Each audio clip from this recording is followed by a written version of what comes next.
especial porque se conmemora una fecha que casi que permea a todos y a todas, sobre todo a los muchachos que están aquí, que son estudiantes, y que se conmemoró anteayer el Día del Estudiante en Venezuela.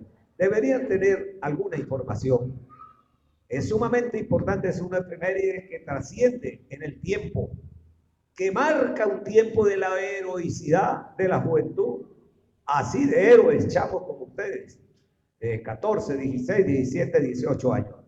Es una efeméride que está marcada en el alma nacional y ustedes no deben escapar a esa heroicidad en tiempos cuando un país como el nuestro es agredido constantemente por los grandes poderes internacionales.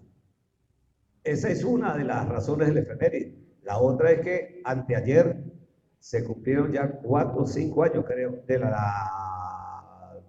del decreto del presidente Nicolás Maduro, del día 20 de noviembre, como fecha de la historia insurgente. Eso fue en la entrega de un premio nacional de historia en Fuerte Tiuna, el Ministerio de la Defensa. De tal manera que tenemos para conmemorar 2 efemérides muy importantes. A quienes vienen por primera vez, no tengan temor de venir cuando quieran y de proponer temas a debatir y a discutir de lo que ustedes quieran, porque este espacio es para coincidir, para que aquí nos encontremos y discutamos los temas en los que estamos de acuerdo y en los que no estamos de acuerdo también, porque hay que ser irreverentes frente a los procesos históricos para conocer las distintas miradas, de tal manera que las invitamos y los invitamos a que visiten este espacio, a que vengan, propongan temas, asistan y debatan, no tengan ningún temor a preguntar a quien sea, a quienes estén aquí. Y si no hay nadie aquí, a quienes estamos allá abajo, y debatimos y preguntamos, y eso forma parte del conocimiento. Hoy tenemos una sesión especial con el presidente del Centro Nacional de Estudios Históricos, Alexis Corredor Pérez, profesor de historia, y ustedes lo han visto lo han visto en la televisión y lo habrán escuchado en la radio. Está y estamos en combate. Y ustedes han venido aquí para que entren a formar parte de ese combate. En un combate histórico, en el que está metido el pellejo, la sangre y los huesos de nuestros antepasados y de nosotros, que es en la defensa y rescate de un territorio que es legítimamente nuestro. No le estamos quitando nada a nadie. Pero si ese territorio, digo la parte física, es nuestra, también lo es el espacio marítimo y es de una importancia sobradísima que el profesor Alexis Corredor va a abordar dentro de unos momentos. De tal manera que entonces los invitamos para que oigan, reflexionen, duden y pregunten al expositor de hoy. Profesor, buenos días.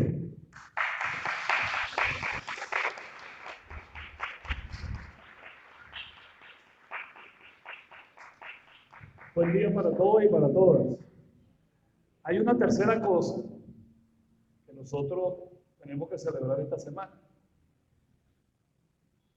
Y antes de decirlo, quiero agradecer a la profesora Jenny, profesora de la Universidad Politécnica Territorial Mariscal Sucre, y no sé si hay aquí otros colegas, otros docentes de esa universidad territorial, y a sus estudiantes.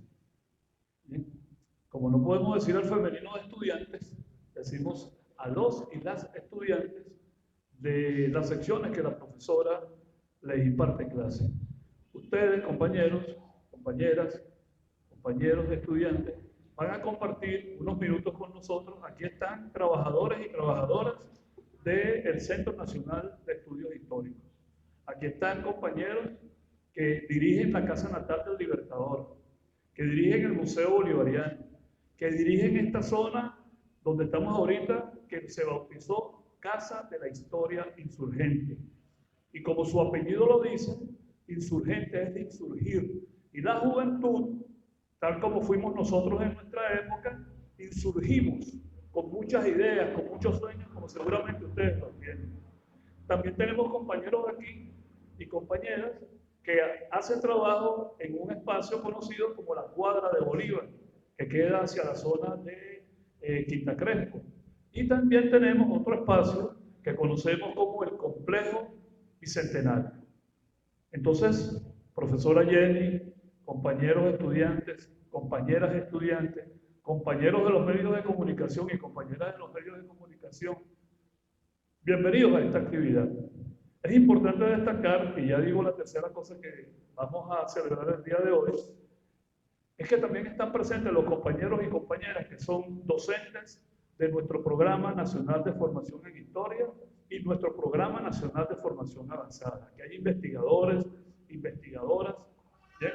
Hay un grupo de compañeros y de compañeritos del futuro, ¿bien? Así como compañeros que siempre y compañeras que siempre nos acompañan en esta actividad en función de contribuir a lo que decía el profesor Manuel Carrero, ¿bien? Extraordinario compañero, presidente del Instituto de Altos Estudios del Poder Electoral Tirisay Lucena, ¿bien? Que es profesor también de nuestro equipo y quien es el coordinador de una cátedra que lleva el nombre de una de las personas, compañeros estudiantes, compañeras estudiantes, compañeros trabajadores y trabajadoras, que para nosotros, sobre todo para los historiadores y las historiadoras, es muy importante, que es el profesor Federico Brito Figueroa. Algunos le dicen doctor, es verdad que él es doctor, pero creo que el nombre o el título que a él más le dignifica, ¿bien? En el sitio donde está en estos momentos, en el plano donde está en estos momentos, es el de profesor, porque siempre fue un extraordinario profesor.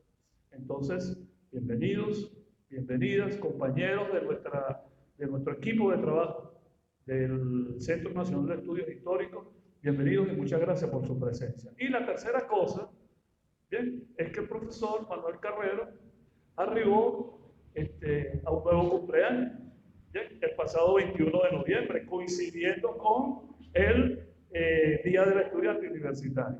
Entonces, nuestra felicitación, mi profe.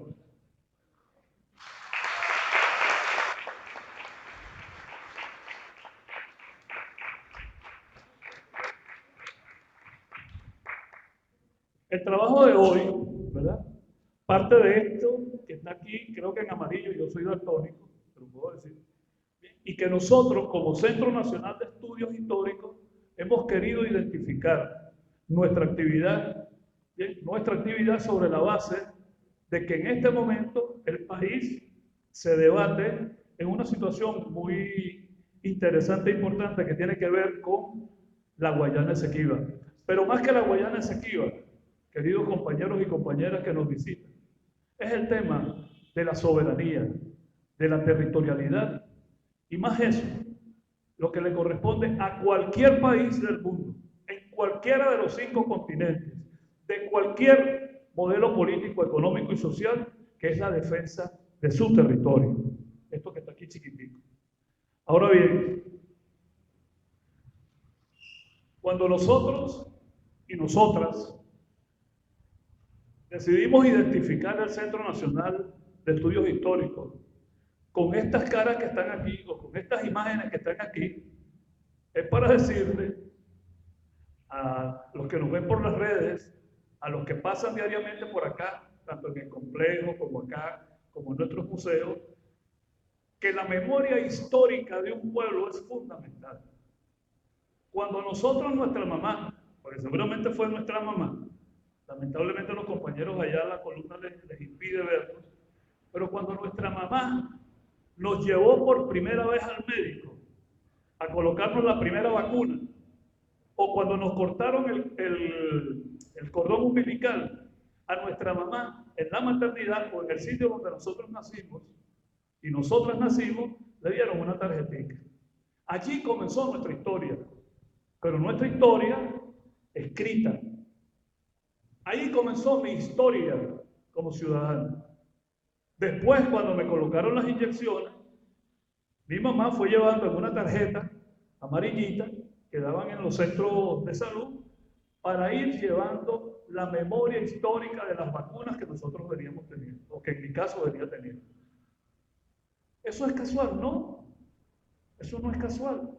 Esa es la manera como el médico, el pediatra, o la médico, y en este caso mi señora madre, ¿bien?, llevaba la memoria histórica de su hijo, su querubín, ¿verdad? Por eso nosotros colocamos a estos compañeros que están aquí, en primer lugar, al padre Guaycaipuro. Porque Guaycaipuro, junto con Apacuana, con Tibisay, que fueron dos extraordinarias cacicas, fueron los que recibieron a los invasores europeos y a las invasoras europeas que vinieron después de 1498. Él fue uno con los distintos destacamentos que tuvo y que tenía este territorio de América que se dignó a recibir a los invasores que venían por primera vez a estas tierras. ¿Bien? Por eso el Guaycaipuro para nosotros, para el Centro de Estudios Históricos, es fundamental. Es parte de nuestra verdad. Y nosotros lo identificamos como nuestros abuelos, nuestras abuelas o nuestros pueblos originarios. Así los identificamos a ellos. Y por eso hemos insistido en recordarlos a ellos permanentemente. Fíjense ustedes, los que nos invadieron al continente americano, después ellos llaman América, gracias a Américo Vespucio, que fue el que logró determinar que esto era un continente. Los que fueron a África, a invadir África, que luego ellos recolocaron ese nombre, a Oceanía, ¿bien?, y al sudeste asiático, ellos no conocían esos territorios. Pero ellos impusieron una cultura. Ellos impusieron una cultura. De tal manera que cuando ellos llegaron allí, consiguieron una sociedad organizada. No vayan a creer ustedes, o mejor dicho, preguntémonos, queridos estudiantes y queridas estudiantes de la profesora Jenny y compañeros y compañeras que nos acompañan, ¿quién ayudó a los aztecas, a los mayas, a los incas, a nuestros timotos y a los cuicas del estado Trujillo y del estado Mérida a organizar su sociedad? Los europeos, los vikingos, los extraterrestres, porque hasta el extraterrestre se ha dicho que llegaron primero y ayudaron a nuestros pueblos originarios a construir sus edificaciones. Fíjense la manera como nos valoran los eurocentristas. De tal manera que para ellos el pasado, la historia, no les pertenece, no les gusta. La historia universal, que yo di muchas veces en segundo año de bachillerato, para mis estudiantes de 11, 12 y 13 años era fastidiosísima. Muy fastidiosa. Muy fastidiosa. Y es verdad, la historia, y yo me autocritico ante ustedes, inclusive ante mis compañeros de trabajo, porque yo fui durante muchos años profesor de bachillerato, aunque comencé como maestro de escuela. Pero yo me autocritico ante ustedes porque nosotros hacíamos que la historia fuera fastidiosa. Y con toda seguridad, ustedes, si yo les pregunto a los muchachos que son estudiantes, no se me vayan a poner celosos los otros compañeros y compañeras, y celosas, porque no los menciono casi. Si se recuerdan de algo que se daba en Historia Universal del segundo año, creo que pocas cosas se van a recordar en Historia Universal. Porque en Historia Universal, primero, larguísimo ese programa. Profesor, larguísimo ese programa. La prehistoria, el paleolítico, el neolítico, Mesopotamia. Uy, ¿para qué yo voy a ver eso?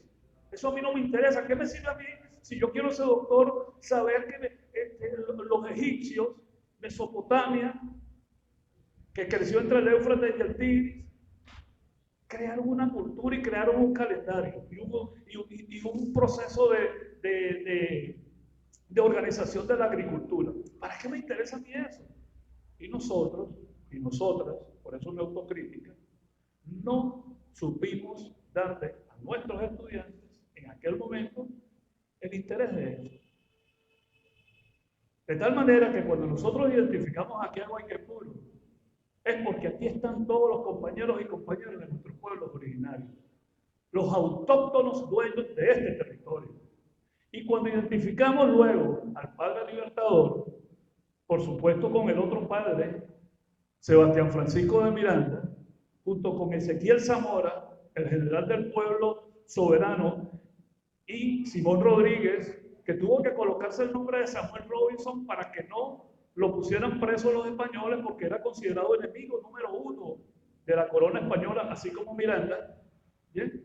Entonces, estos tres señores, Samuel Robinson o Simón Rodríguez, Ezequiel Zamora y Bolívar, son el árbol de las tres raíces de la revolución bolivariana, porque las ideas de ellos son fundamentales para el proceso que nosotros estamos viviendo desde 1999, queridos estudiantes y queridas estudiantes. Entonces vamos a apagar las luces, por favor, y vamos a la primera, antes del mapa mundi, pero vamos a apagar las luces. Ok, nosotros bautizamos esta exposición, claro, se le colocó profesor Alexis Corredor Pérez, pero esto lo elaboró un equipo. Y yo quiero que ustedes entiendan que aquí nosotros trabajamos en equipo. Esto no es aquí yo puedo haber dado algunas ideas, pero otros compañeros y otras compañeras, investigadores e investigadoras de nuestro Centro Nacional de Historia, de estudios históricos, contribuyeron, me equivoqué, Joaquín, contribuyeron a que esta exposición nosotros se la presentemos. Quizás no es la mejor, quizás no es una cosa del otro mundo, pero es una elaboración colectiva, y yo tengo en honor a los que trabajaron y me ayudaron a que esto tenga que decirse. El Esequibo es nuestro, pero nosotros decidimos bautizarlo nuestro Esequibo, porque cuando a las 6 de la tarde yo estoy en una estación del metro, o estoy en una parada de camionetica, o para agarrar el jeep que me va a llevar para mi casa, yo digo, voy para mi casa, o llego a nuestra casa, voy a ver a nuestra familia. ¿Bien? De tal manera que cuando bautizamos esta exposición, nuestro Esequibo, es porque nosotros no vamos a discutir con nadie si el Esequibo es nuestro o no, si nos corresponde o no, ¿no? Por eso el presidente de la República, Nicolás Maduro Moros, ¿bien?, ha planteado que aquí no hay nada en reclamación, que sí se lo dijimos a los compañeros y compañeras de la prensa, a los cuales les agradecemos su presencia acá. Aquí hay una controversia.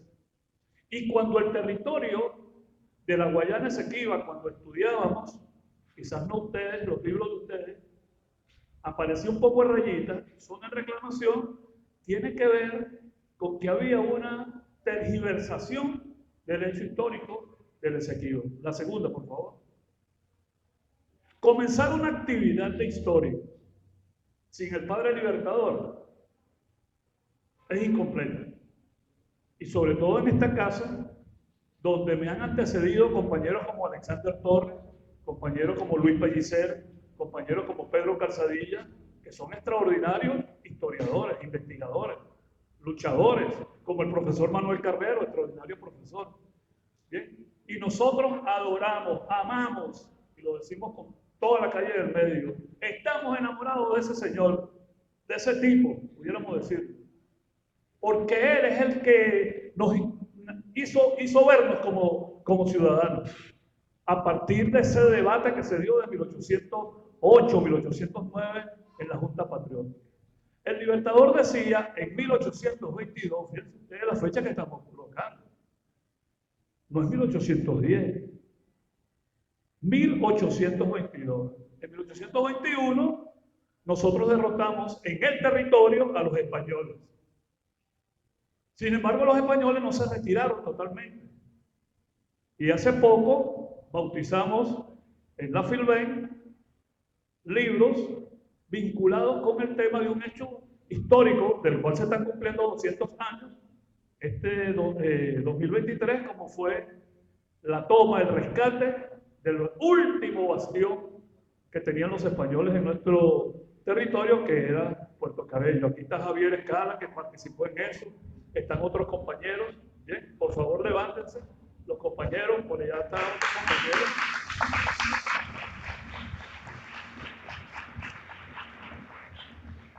Gracias.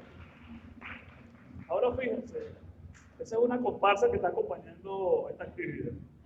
Compañeros estudiantes, compañeros trabajadores del Centro Nacional de Estudios Históricos.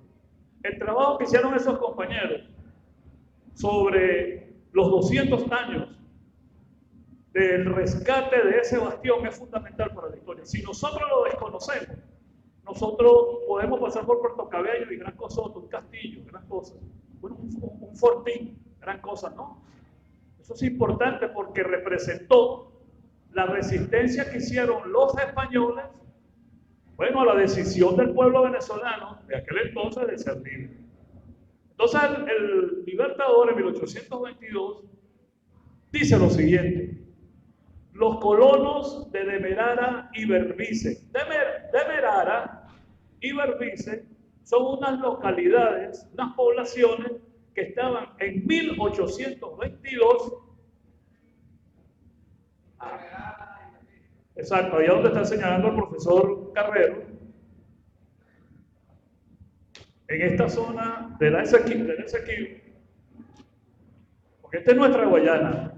Demerara, bien, y la otra localidad está en esta parte que es de la Guayana inglesa, en aquel entonces.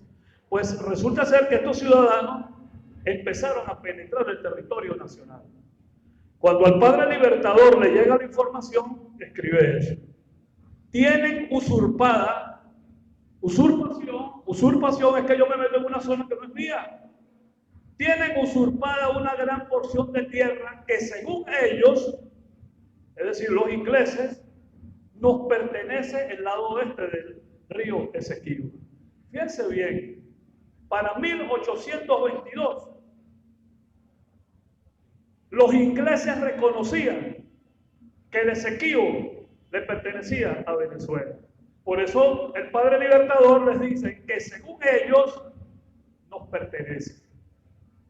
Bolívar, yo los invito en algún momento a leer la Carta de Jamaica para que ustedes vean o se puedan percatar la claridad política y geopolítica que tuvo nuestro padre Libertador, para que en 1815 le presentara al mundo una caracterización de las luchas que se estaban dando en todo el mundo por la liberación. ¿Y cuáles eran las contradicciones que había en África, en Asia, por supuesto en Europa y aquí en América? Entonces el padre Libertador les dice, finalmente, es absolutamente indispensable que dichos colonos, le pone una alternativa, o se pongan bajo jurisdicción y obediencia de nuestras leyes, es decir, el territorio de Venezuela es el que corresponde a la Capitanía General de Venezuela de 1777, que comienza ya al lado del río Esequibo. Es decir, que acepten que están usurpando un territorio que no les pertenece o se retiren a sus antiguas posesiones. Esa es la alternativa que le pone el Libertador. O me reconoces que estás en mi territorio y en consecuencia te sometes a mis leyes, o te retiras. Por supuesto, los colonos se retiran. La siguiente, por favor. Colocamos el mapa mundi porque es importante que nos identifiquemos. América, el territorio que ellos llaman América y que nosotros llamamos América, África, la madre tierra, Europa, Asia y Oceanía. Ahora, este continente, ellos no lo descubrieron. Los españoles, Cristóbal Colón le propuso a la reina de España que él tenía un proyecto. Si usted me da dinero, si usted me da armas, si usted me da hombres, yo puedo bordear el África y llegar a la India o al Oriente.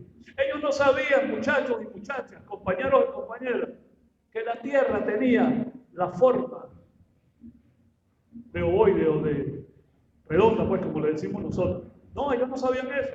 Todavía creían, así se rían, que la tierra era cuadrada. Por eso Cristóbal Colón, cuando le plantea a los reyes de España que me des apoyo, para yo ir a África, ellos no sabían la dimensión de África. Ellos pensaban que era parecido a una zona muy pequeña. No podían estar en el Mediterráneo, que es esto que está aquí, porque ahí se iban a encontrar con la flota naval de Inglaterra, o de Italia, o de Francia, o de los Países Bajos, o de Holanda, o bueno, se volvieron a llamar Países Bajos, ¿bien? Con los cuales España y Portugal, que estaban en este pedacito, tenían problemas y contradicciones. Pero no solamente eso, sino que España y Portugal, ¿bien?, no tenían una flota de barcos, ¿bien?, ni una armada que les permitiera contrarrestar al imperio inglés. La siguiente, compañero. Este es el territorio de la Guayana Esequiba, perdón, de la Capitanía General de Venezuela de 1777. Creo que se les entregó un mapa, ¿no?, a los muchachos y a algunos compañeros. De aquí es que parte nuestro planteamiento. ¿Bien?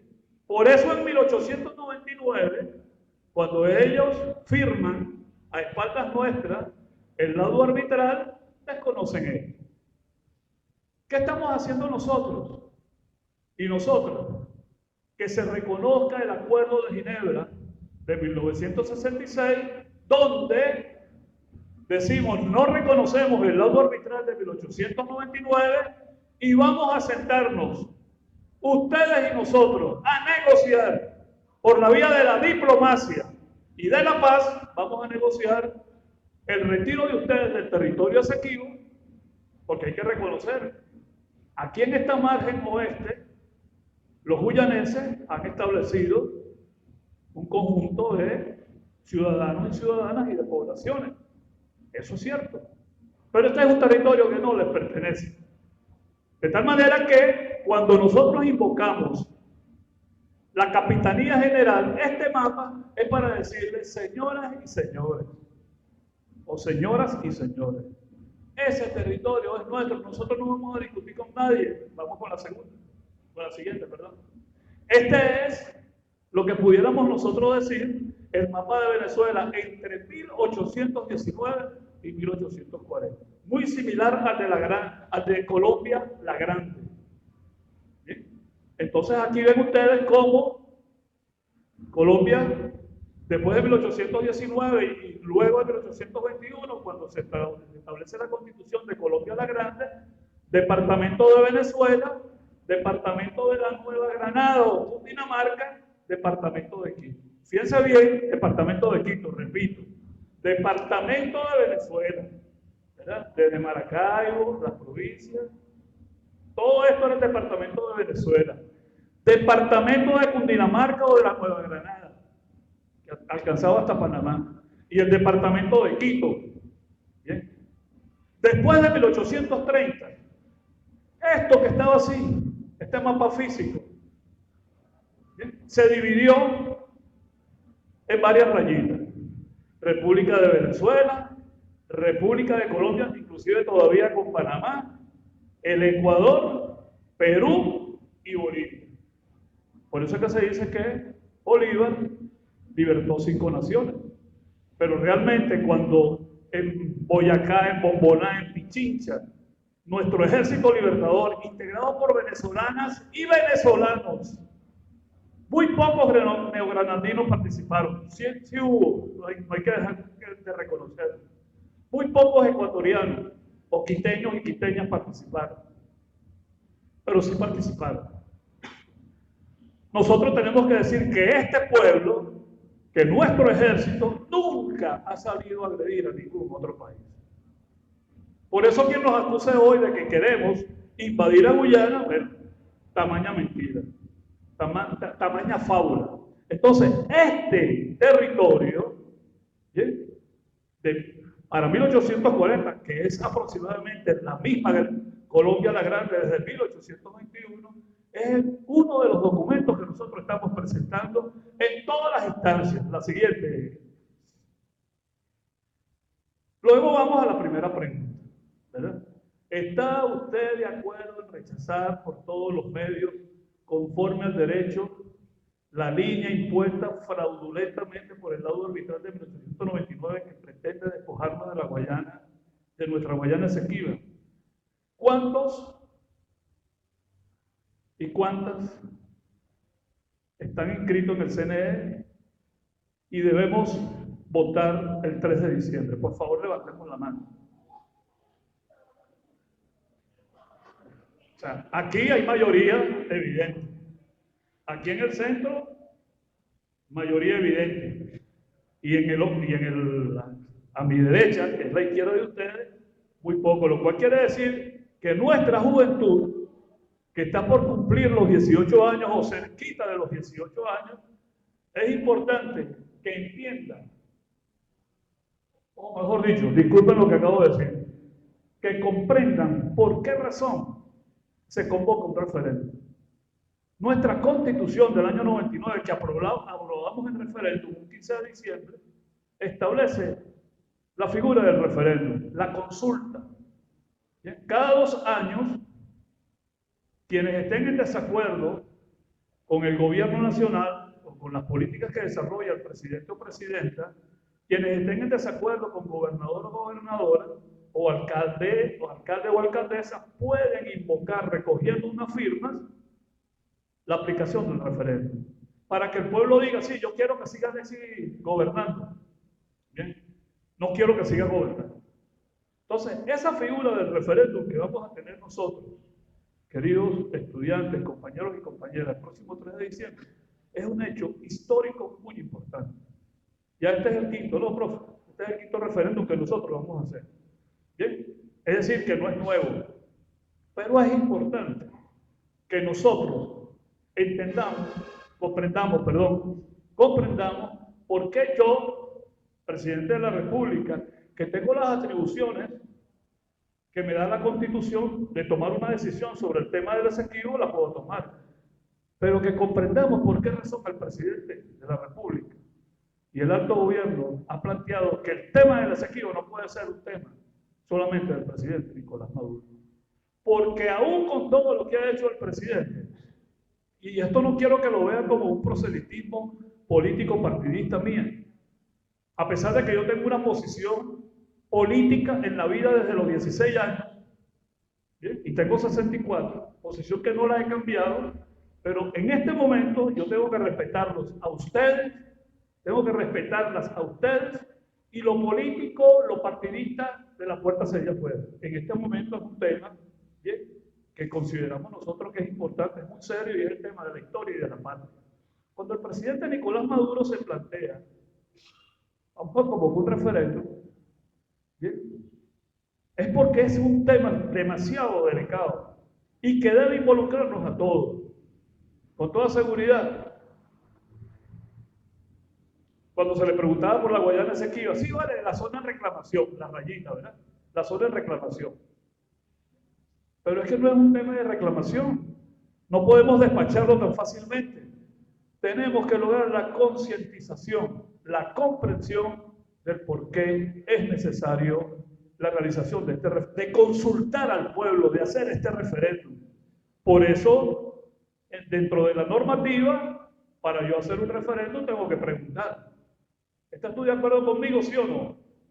Sí, no, ok, la gente vota. ¿Bien? En el caso de este referéndum del 3 de diciembre, la Asamblea Nacional le presentó al Consejo Nacional Electoral una propuesta. El Consejo Nacional Electoral, que es el poder electoral, del cual nosotros estuvimos allí una importante experiencia, el profe sigue allí como presidente del Instituto de Altos Estudios del Poder Electoral, Tibisay Lucena. Bien.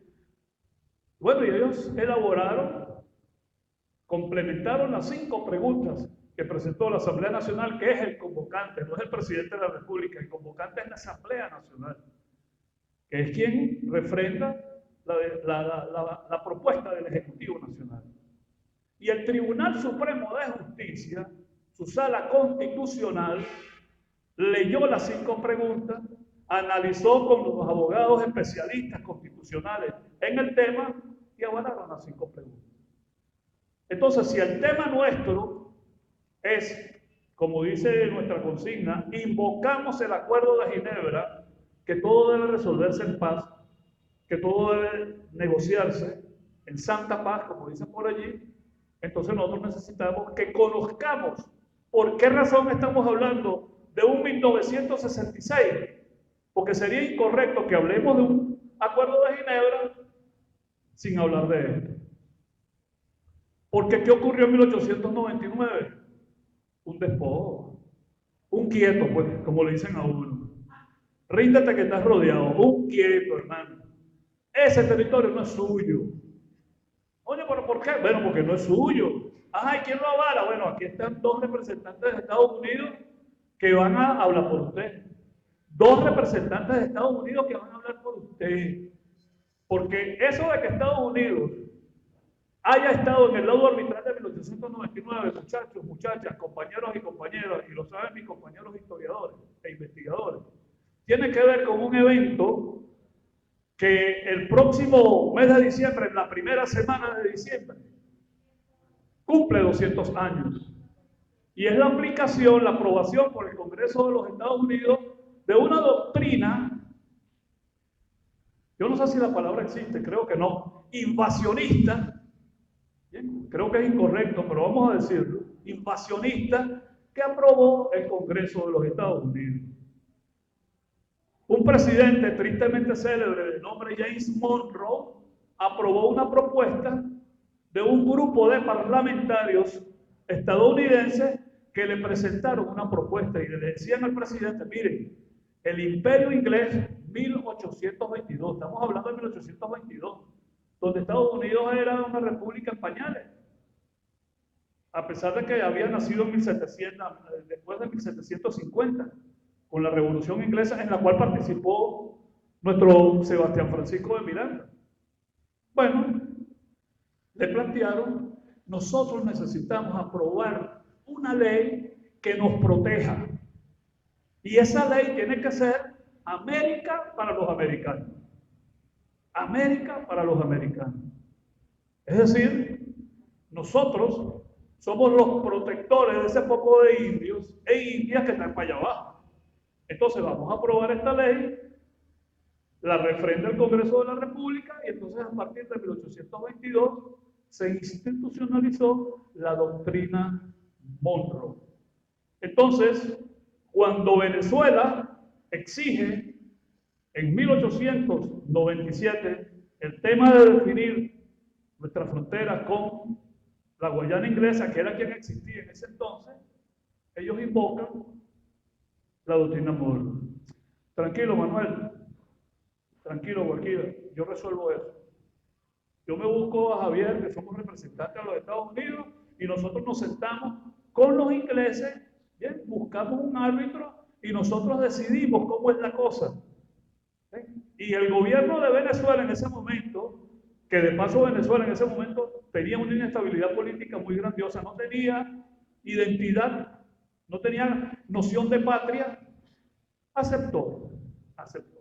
Bueno, total que en ese laudo arbitral de París de 1899, 5 personas, 2 ingleses, 2 yanquis por nosotros, ¿verdad? Y un supuestamente árbitro imparcial de la Rusia prusiana, bueno, fallaron a favor de que el territorio de la Guayana Esequiba no nos pertenecía a nosotros. Entonces, por favor, coloca la siguiente. Ya va. Entonces vámonos para atrás. Y vámonos un momentico, un poquitico más atrás. Más atrás. Mapa mundi, para el mapa mundi. Que se me olvidó decir una cosa.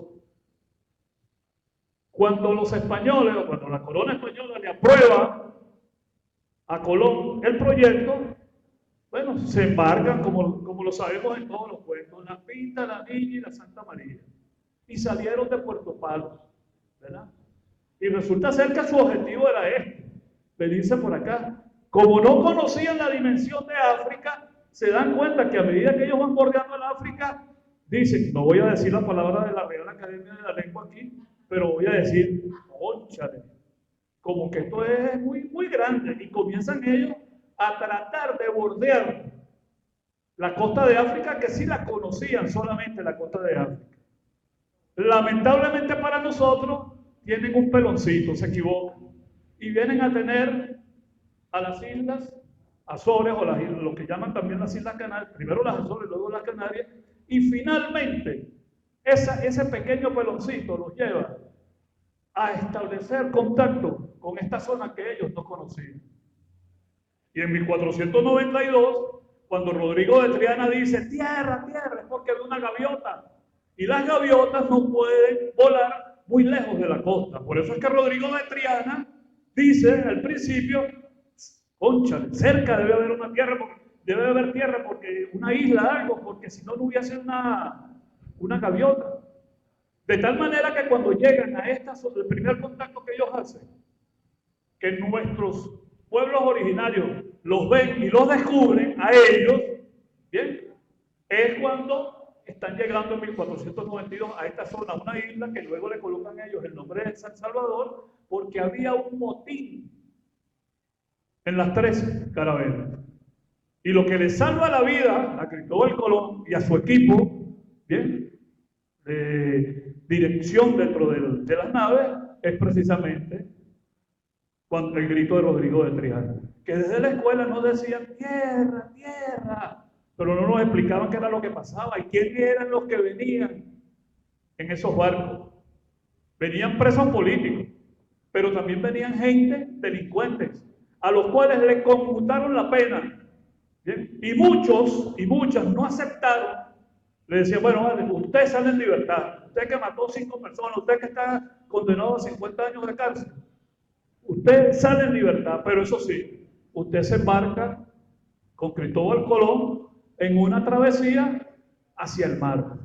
Como la tierra era cuadrada para ellos, y decían, bueno, cuando ustedes se paran en la playa, en la orilla de la playa, ustedes ven ese horizonte lineal, ¿verdad? Para ellos, después que se llegaba a ese horizonte, se llegaba al infierno.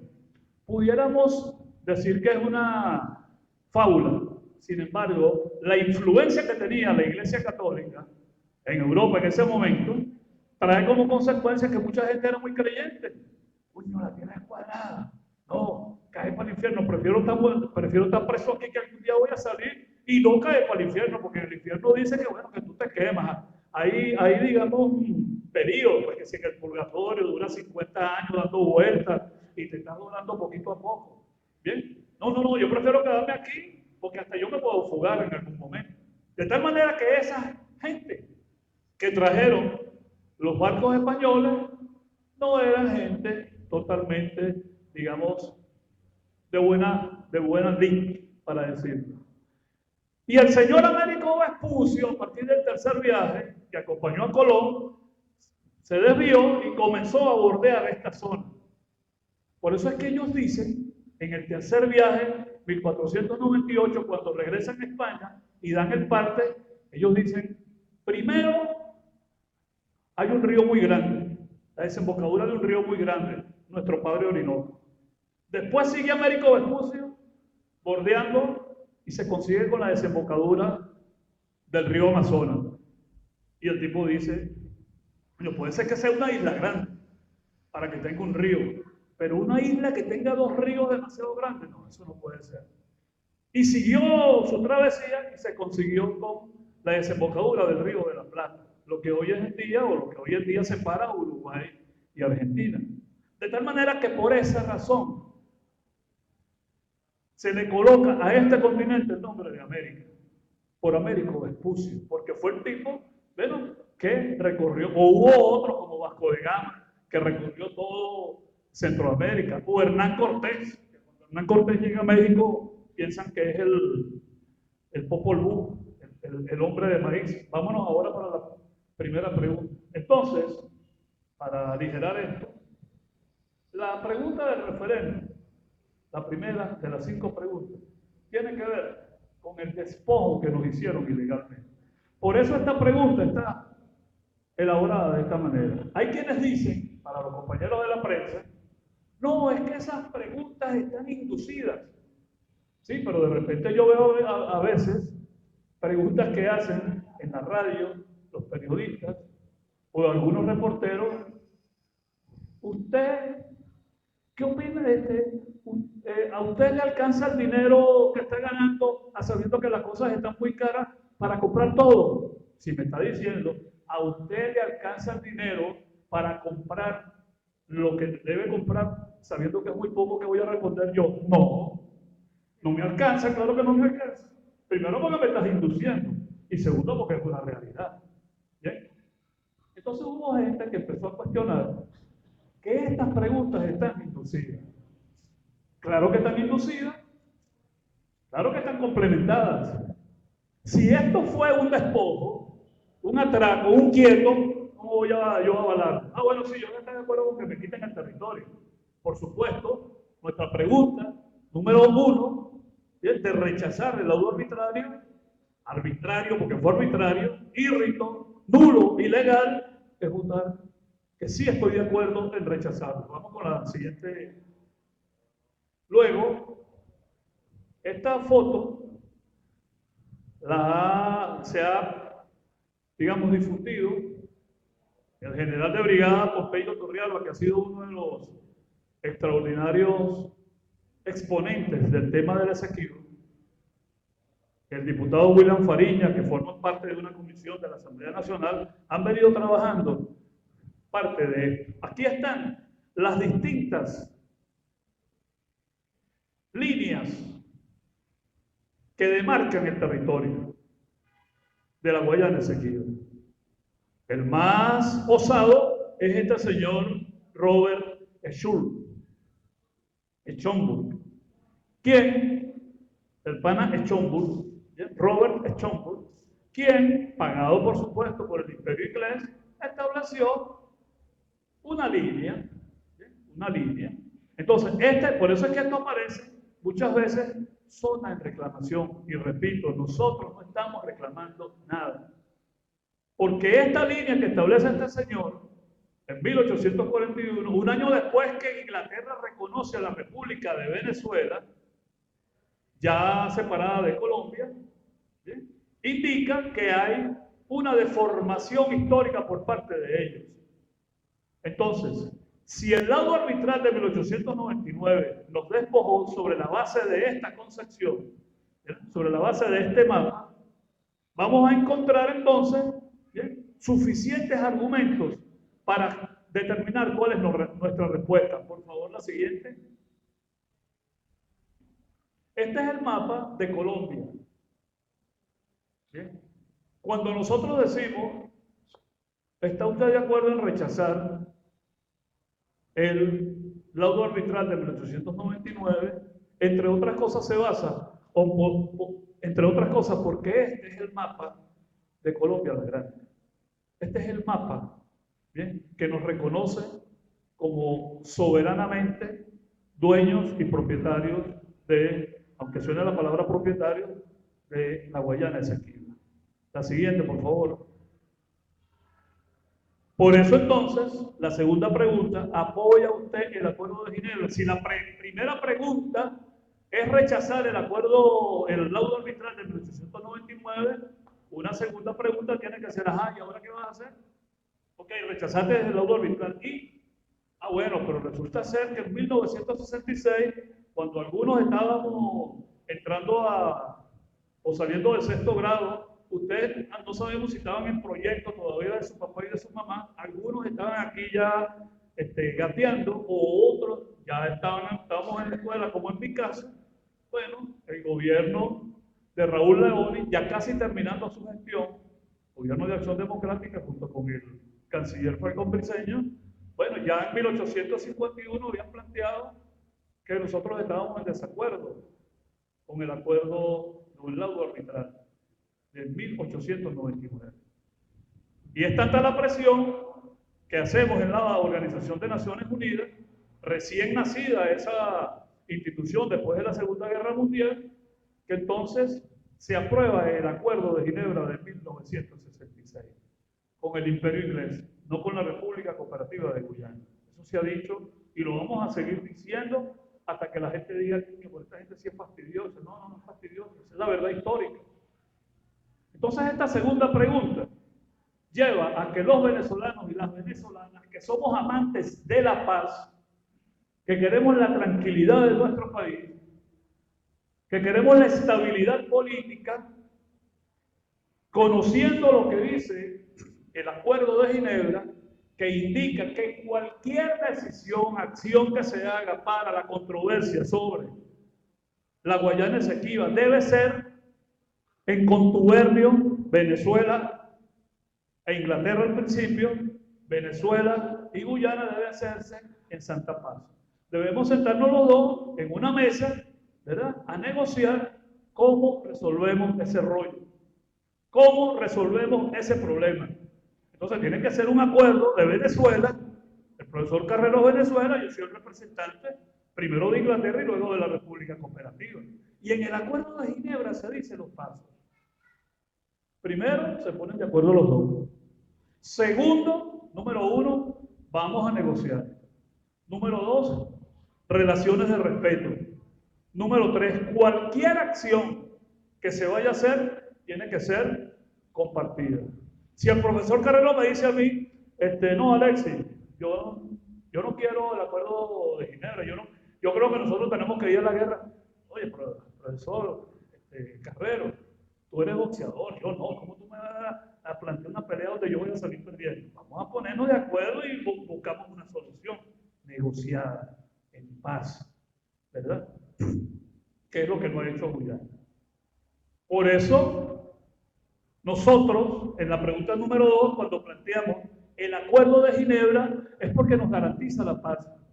Imagínense ustedes, muchachos, muchachas, compañeros y compañeras,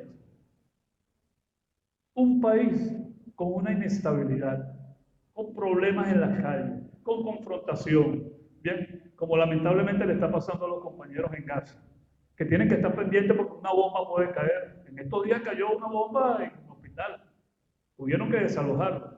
Imagínense ustedes andar en esa zozobra, en esa angustia, en ese temor, que suena una alarma como sonaba en las ciudades de Europa, una alarma o una sirena, y todo el mundo para tirarse al suelo o simplemente ir a los sótanos que tenían en las casas porque venían bombardeos de los alemanes.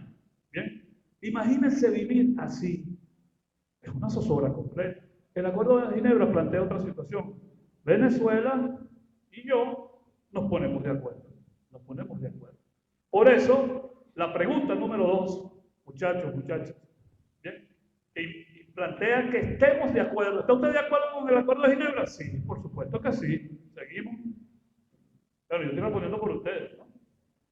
Y el Acuerdo de Ginebra, ningún acto o actividad que se lleve a cabo mientras se haya en vigencia este acuerdo, hasta ahora el acuerdo está presente, está vigente, constituirá fundamento para hacer valer, apoyar o negar una reclamación de soberanía territorial en los territorios de Venezuela o la Guayana Británica. Ese es 1966.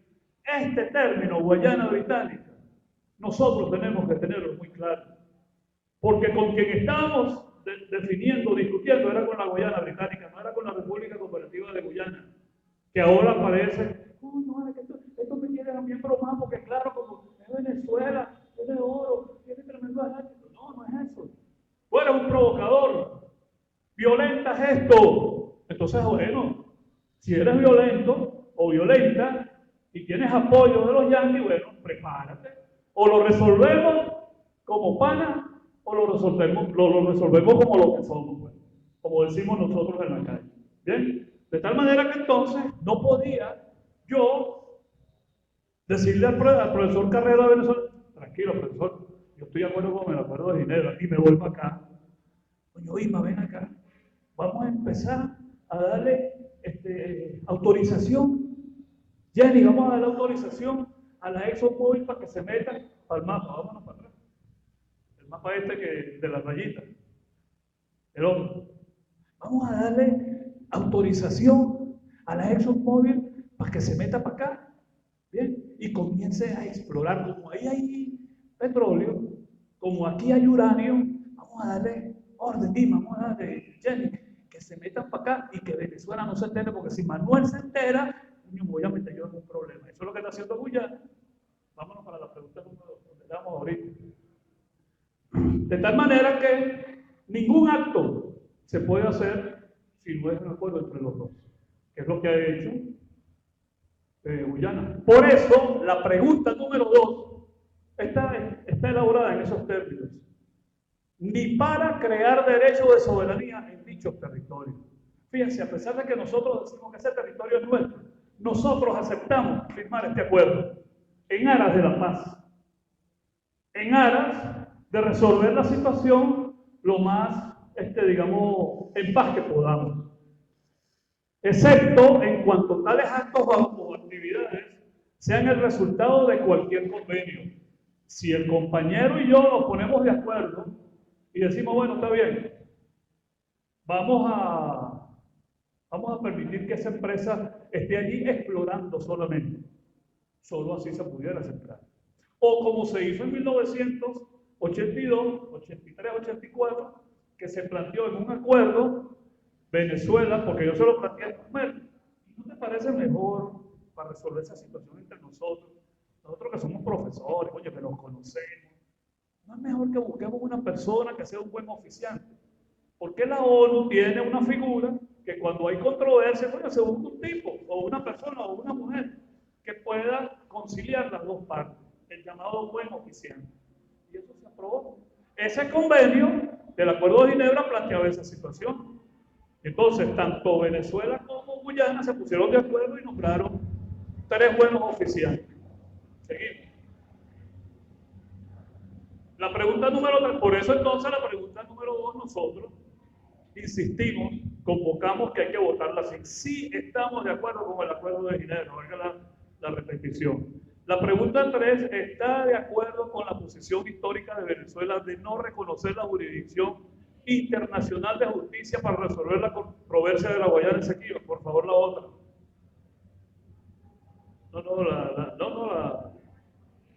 Sigue.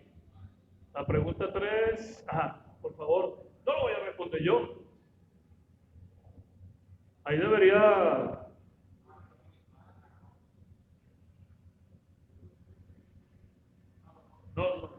No se oye. Es un video. Para que no digan que es mal, es montado, fíjense, es de TikTok. No digan que nosotros estamos pirateando. Que a lo mejor sí, ¿no? La compañera vicepresidenta ejecutiva explicó, y esta semana lo ha explicado varias veces, ¿por qué no vamos a la Corte Internacional? ¿Por qué no la reconocemos? Sí fuimos, y ya explico por qué. ¿Por qué no la reconocemos?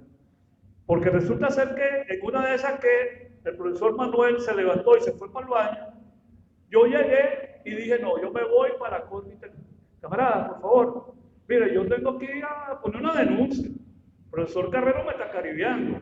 Y yo necesito, oye, que usted, que es miembro de la Corte Internacional, oye, resuelva que este ciudadano no me siga caribeando, no me la siga aplicando.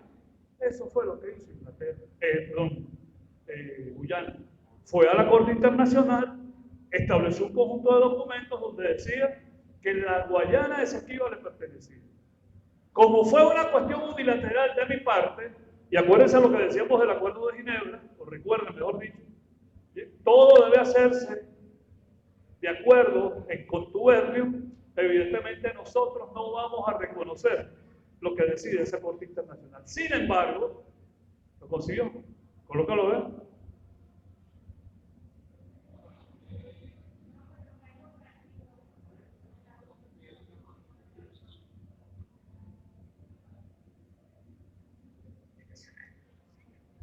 Esta posición está reflejada en cada una de las preguntas del referéndum. Esto es lo que nos diferencia de la conducta infractora y desviada de Guyana. En segundo lugar, Venezuela tiene un sólido sistema institucional que vela por la constitucionalidad y legalidad de la actuación de los poderes públicos. Ese sistema ha sido activado y a través de sentencia de su Tribunal Supremo de Justicia ha confirmado la constitucionalidad de las preguntas del referéndum. En Venezuela no hay nada por encima de la Constitución.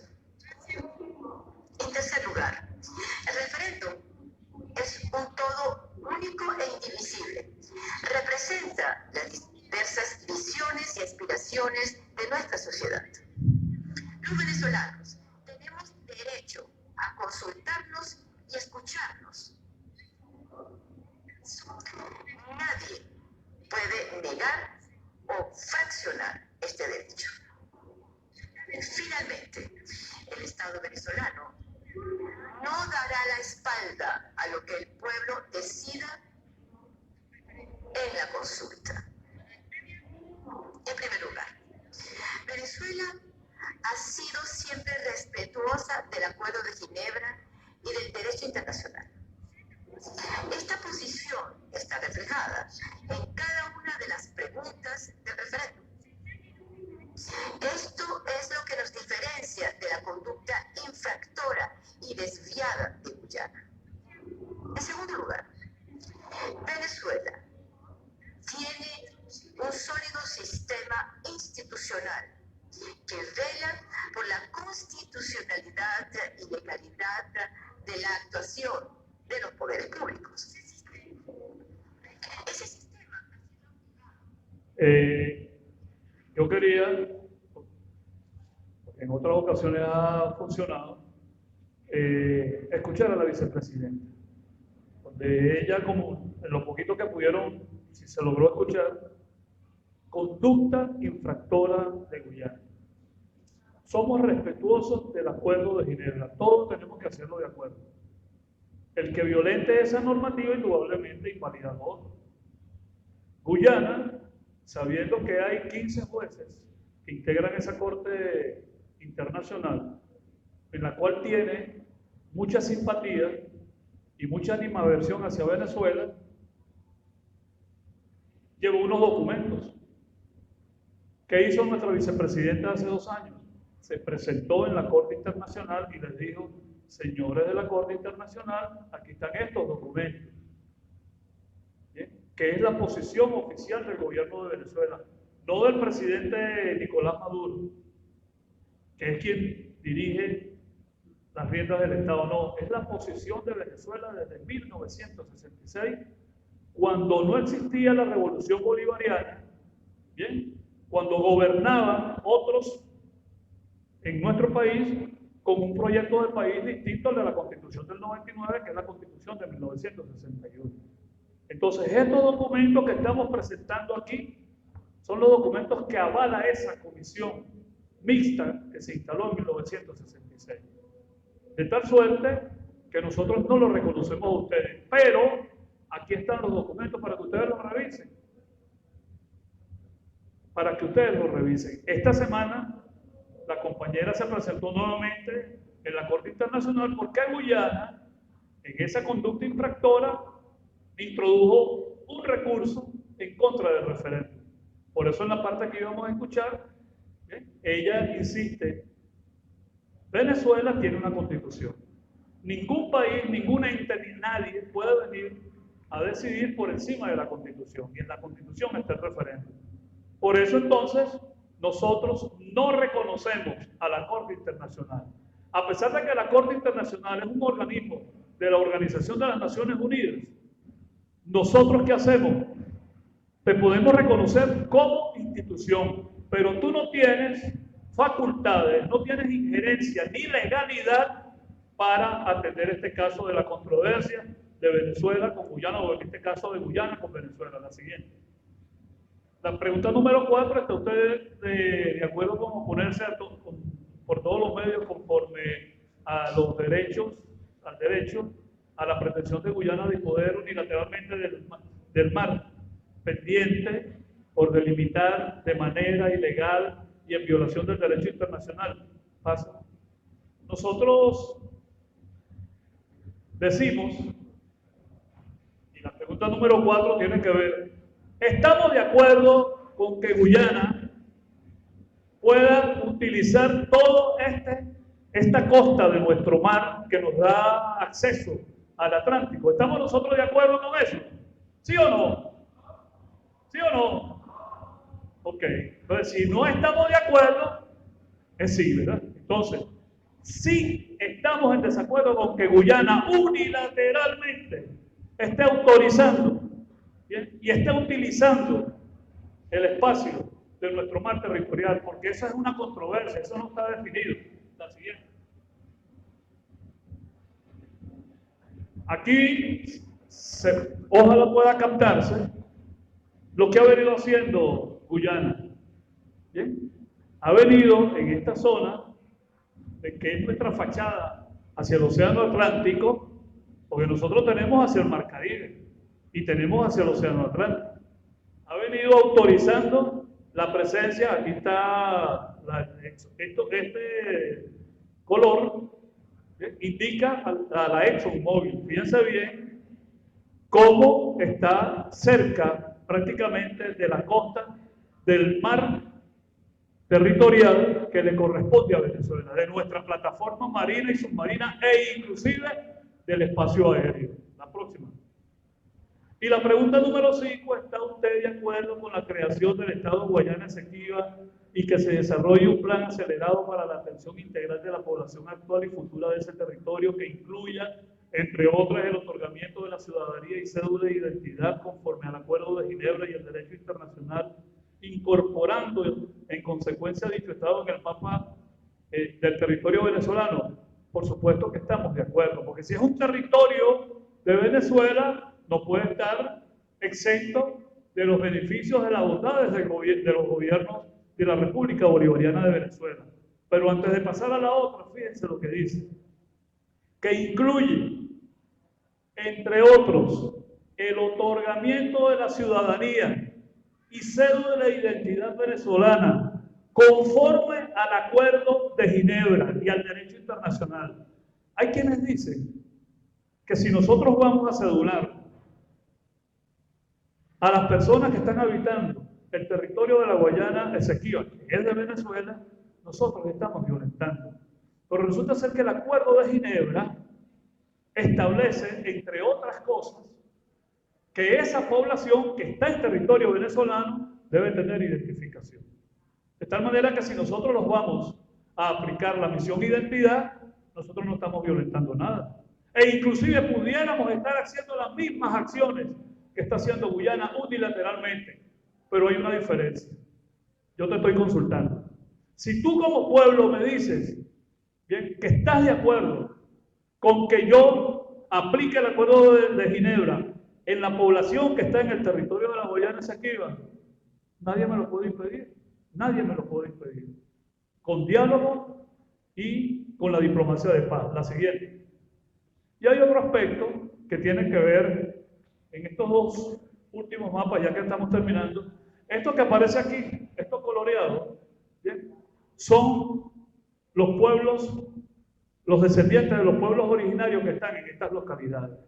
Estos compañeros indígenas, ¿bien?, tienen derecho a ser benefactores de la política del Estado venezolano en todas sus misiones. De tal manera que estos ciudadanos venezolanos, esequibanos y esequibanas que están allí, son merecedores de todos los derechos y los beneficios que tiene la República de Venezuela. En consecuencia, bien, este territorio que es de la Guayana Esequiba, que pasaría a ser el Estado número 25, bien, entre otras cosas, ampararía a estas etnias que se encuentran aquí. Y en la margen oeste del río Esequibo, que es donde hay algunas ciudades y poblados de Guyana ilegalmente constituidos, tendríamos que nosotros realizar un proceso de entendimiento con esa población. Eso no le corresponde ni a Manuel Carrero, ni a Alexis Corredor, ni a Escala, ¿bien?, ni a López, ni a ninguno. Eso le corresponde al presidente de la República de Venezuela, junto con el alto mando y con la Asamblea Nacional, establecer qué política vamos a desarrollar después que la pregunta número 5 nosotros la respondamos sí, y la que sigue. Y evidentemente nosotros, a partir del gobierno del comandante Chávez, se crearon las misiones. ¿Qué aspiramos nosotros? ¿O qué es lo que pienso yo particularmente y el equipo que me ayudó a elaborar esta presentación? Que estas misiones, la misión Árbol, Mercal, la Revolución Energética, Hijos de Venezuela, Madres del Barrio, Barrio Adentro, Misión Identidad, Barrio Adentro, Deportivo, la Misión Rivas, todas las misiones. Esos compañeros y compañeras que están allí sean beneficiarios de la misma, de esas misiones. Y para los ciudadanos que tienen identidad guyanesa, nuestra Constitución, oígase bien, nuestra Constitución establece la doble nacionalidad, ¿verdad, profe? La doble nacionalidad. Y quiero poner este ejemplo. La República Popular China, nacida en 1945, no había podido rescatar el territorio de Hong Kong, que está dentro de su territorio. Porque Hong Kong, una zona económica muy floreciente, estuvo siempre controlada por Inglaterra. Pues bien, los chinos invitaron a Inglaterra, ¿bien? Los tiempos de Margaret Thatcher, un poquito antes, y le plantearon, miren, los chinos y las chinas compartimos la necesidad de que el territorio de la República Popular China es uno. Por eso los países que reconocen a Taiwán no tienen relaciones comerciales ni políticas con China. Porque Taiwán, que es la isla Formosa, es un territorio de la República Popular China. Solo que en 1945, cuando nace la República Popular China, los sectores anticomunistas se refugian en la isla de Formosa y conforman lo que ellos llaman la China nacionalista o Taiwán. Pero ya muchos países han dejado de reconocer y de tener relaciones diplomáticas con Taiwán. Pues bien, los chinos le plantearon a los ingleses, a partir del año 2000, Hong Kong pasa a ser territorio administrativamente controlado por la República Popular China. Bueno, y por supuesto en Hong Kong hubo posiciones en contra. Y se le dijo a todo el sector político, económico, empresarial, social de Hong Kong: ustedes van a seguir con sus actividades capitalistas. Nosotros con nuestras actividades, con nuestro proyecto de país de construir el socialismo.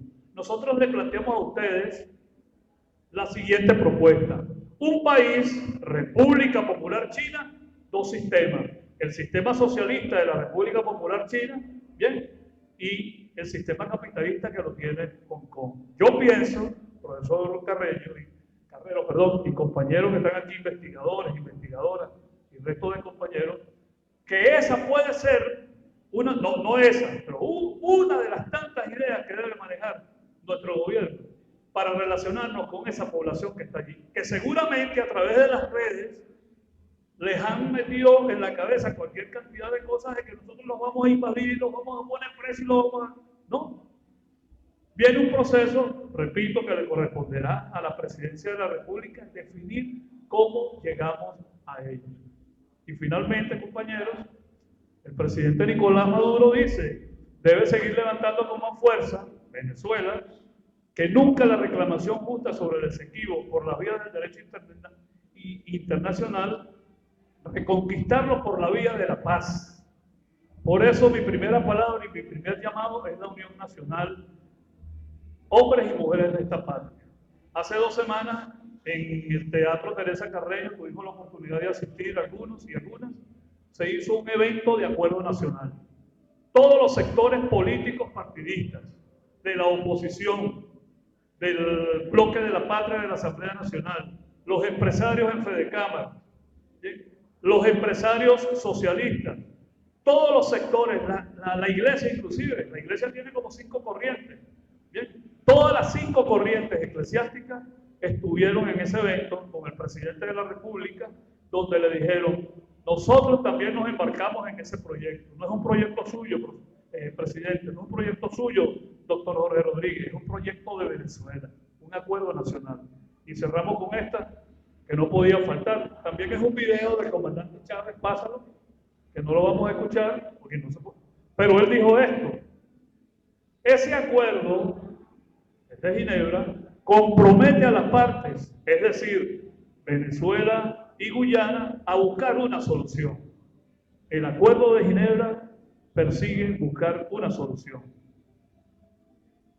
Ahora, los actuales gobernantes de Guyana, estamos hablando del 2005-2006, o al menos lo que hemos leído visualizaba el presidente Chávez en ese entonces, parecieran desconocer, es decir, que para Guyana no existe un acuerdo de Ginebra. La Gran Colombia, y hay afinidad de documentos que así lo demuestran, comenzaba precisamente en el Esequibo. Compañeros, compañeras, el próximo 3 de diciembre tenemos un compromiso. Nuestros jóvenes, los que vayan a votar o los que tienen edad de votar, ¿bien? Nuestros hijos, nuestras hijas, nuestros familiares, nosotros tenemos que continuar esta cruzada, esta campaña, para pedagógicamente explicarle a nuestro pueblo, a nuestros familiares, a nuestras amistades, la necesidad de que este referéndum cuente con la participación mayoritaria del pueblo venezolano. Ya lo demostramos el pasado domingo.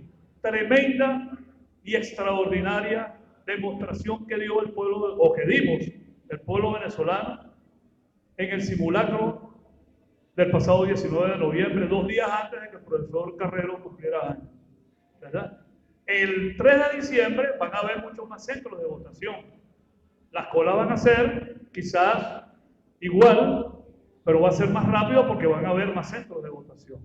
De tal manera, compañeros, compañeras, aspiramos en esta cátedra que me honra participar el día de hoy con mi profesor Manuel Carrero, a haber contribuido a aclarar algunas cosas o a complementar parte de la información que ustedes quieren.